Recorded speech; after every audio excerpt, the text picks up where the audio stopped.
In this video, I'll guide you through how to update business details in Xero. Keeping your information up to date is really important because these details flow through to your invoices, quotes, and other customer-facing documents, as well as your reports. By the end of this walkthrough, you'll know exactly where to go in Xero to review and change your organization's information with confidence. First, open your web browser and go to xero.com. Sign in with your usual login details if you're not already logged in. Once you're in, you'll land on your dashboard or the last place you were working. It doesn't matter which page you see first. What we need is available from the main navigation area. Next, look to the top left corner of the screen for the organization drop-down. This is usually where you'll see the name of the business you're currently working in. Click on that organization drop-down. If you have access to more than one business in Xero, you might see a list of organizations here. Make sure the correct one is selected before you move on so you don't accidentally update the wrong set of details. From this same drop-down menu, look for the option labeled Settings and click on it. Settings is where Xero keeps most of the configuration options for your business, including financial settings, invoice branding, and of course your organization information. It's a good idea to get comfortable with this area as you'll probably return here anytime something changes in your business setup.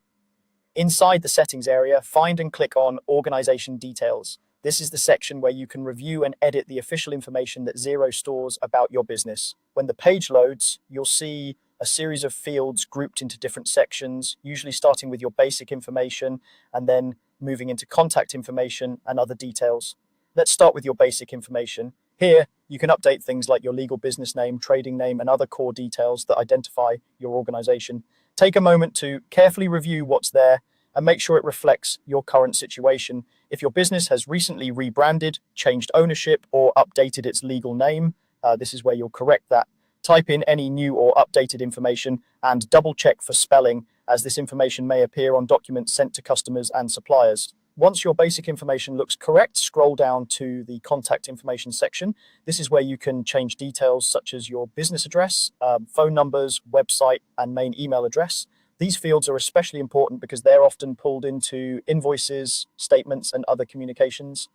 Update each field as needed and make sure you're using contact details you're comfortable sharing with customers and vendors. If your office has moved, your phone number has changed, or you now prefer a different email for accounts or general inquiries, this is the place to make those adjustments.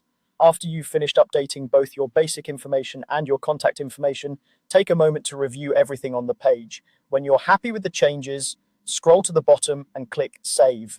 This step is essential. If you navigate away without saving, none of your updates will be applied. Once you click Save, Xero will store your new details and start using them across your account. That's all there is to it. By following these steps, you've successfully updated your business details in Xero and ensured your information is accurate and professional everywhere it appears.